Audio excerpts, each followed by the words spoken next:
Bonjour, je suis encore torse nu, je m'en excuse, c'est toujours pour les mêmes raisons.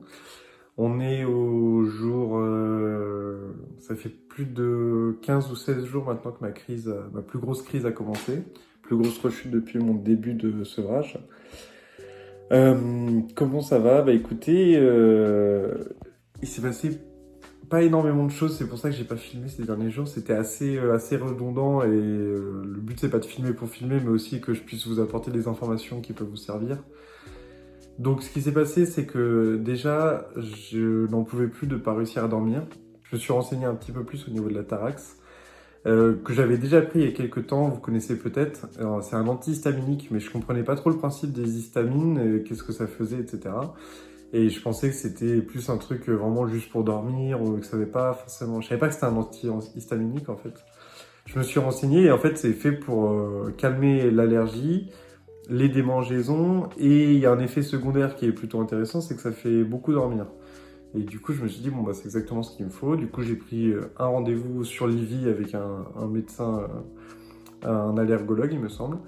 J'ai eu le rendez-vous en 2 minutes, il m'a prescrit le médicament, je suis allé l'acheter, et voilà. Et donc ça m'a fait pas mal de bien psychologiquement, je me suis dit je vais enfin pouvoir dormir. Ça a été plus compliqué que ça. Ça m'a aidé, ça m'a vraiment aidé à calmer les démangeaisons. Là, ma peau pèle toujours un petit peu, mais honnêtement, ça va beaucoup mieux.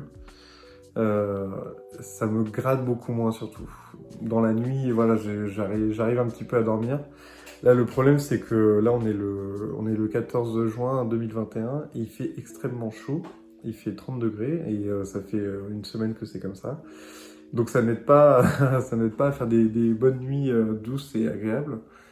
Ensuite, du coup, j'ai continué à tester pas mal de choses au niveau des crèmes avec, sans, avec, sans, avec, sans. Là, depuis 2 jours, quelque chose qui fonctionne bien, c'est rate de Galien sur le cou.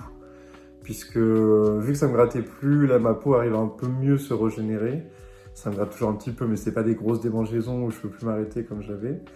Et du coup, la peau était très sèche, mais trop sèche pour qu'elle puisse se régénérer toute seule sans que je mette rien. Donc, c'est rate de Galien, ça fonctionne pas mal. Ça, moi, c'est ce que je mettais avant ma préparation à la cortisone, c'était avec du cérat de Galien mélangé. C'est très gras, j'aime beaucoup, donc vous devriez tester. C'est sans ordonnance, il me semble. Du coup, donc là, ça fait 2 semaines que ma vie est un peu en stand-by. Donc là, je suis retourné chez mes parents et là, je repars ce soir. Je vais voir combien de temps je repars parce que si je me sens pas très bien dans mon appartement, là où j'ai eu le début de ma crise, où je suis resté pendant 4-5 jours vraiment enfermé et à me gratter, c'était horrible. Donc si je me sens pas bien, je n'hésiterai pas à repartir.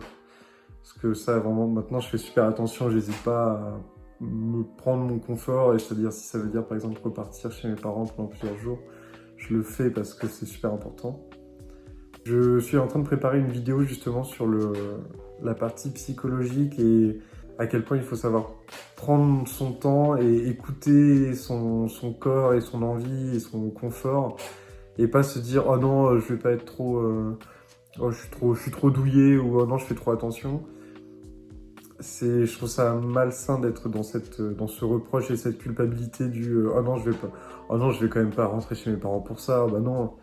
Enfin, si, en fait, si ça... Là, j'ai passé 4 jours horribles dans mon appartement, tout seul, à me gratter, à pleurer, j'en pouvais plus, j'avais aucune solution. Donc ça, c'est mon bras gauche. Voilà, s'il est tout blanc, c'est parce que j'ai mis de la crème. Il est pas en état parfait, je vous avoue que là, j'ai maintenant plus mal sur le bras que dans le cou.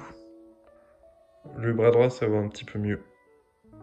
Mais c'est vrai que ça me gratte pas mal. Mais les bras, à la limite, ça me dérange moins parce que voilà, ça m'empêche pas forcément de dormir. Le cou, c'est vraiment, vraiment problématique. Par rapport au cérat de Galien, par contre, j'ai remarqué que vu que c'est une crème très grasse, ça met beaucoup de temps à imprégner dans la peau. Du coup, ce que je faisais, c'est que je prenais une douche au moins 6 ou 7 heures avant d'aller dormir. Comme ça, je mets la crème directement après, elle a vraiment le temps d'imprégner.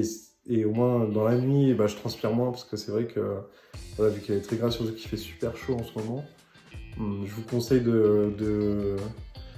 si vous transpirez facilement ou que vous avez la peau qui suinte ou qu'il fait chaud, ne mettez pas de la crème et allez dormir directement. Si c'est une crème très épaisse, Si vous avez une crème moins épaisse qui pénètre beaucoup plus rapidement, là ça peut aller. Et sinon, ça va juste. Enfin, moi, c'est ce que ça me faisait. Je me réveillais 1 heure après m'être endormi en train de me gratter. Et du coup, la peau est dans un mauvais état, quoi.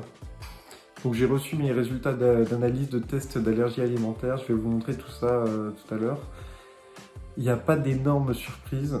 Mais en tout cas, ça me permet d'éviter, en plus des autres causes de l'eczéma, c'est-à-dire le stress, le pollen, des choses comme ça me permet d'éviter et de savoir concrètement quand je mange quelque chose, est-ce que je vais avoir une réaction ou pas. Après, est-ce que ça va totalement m'éviter d'avoir les yeux un petit peu gonflés comme j'ai depuis pas mal de temps, ça je sais pas. Et je pense retourner voir un allergologue pour vraiment comprendre que ça c'est un symptôme que j'ai depuis 3 ans à peu près, ou 4 ans. Et je ne sais pas si c'est directement lié à l'allergie au pollen ou mes intolérances alimentaires du coup. Mais voilà, et ça, je sais pas si vous aussi vous avez ce symptôme, même quand ça va bien, d'avoir des fois les yeux gonflés, les paupières gonflées. Et donc voilà. Mais je suis content de l'avoir fait, même si c'était 234 €. Ça me permet au moins d'être fixé. Maintenant, je sais, voilà, si je mange un aliment, je sais à quoi m'attendre. J'ai une liste vraiment précise et voilà. Bon, du coup, je vais faire une autre vidéo exprès sur le test alimentaire parce que je trouve que c'est quelque chose de super important qui peut vraiment vous servir.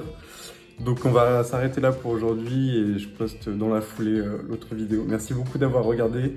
Si vous avez besoin de plus d'informations, j'ai ma newsletter qui est totalement gratuite dans la description. Je partage un maximum d'informations que je ne traite pas forcément en vidéo, donc n'hésitez pas à vous inscrire et à très bientôt.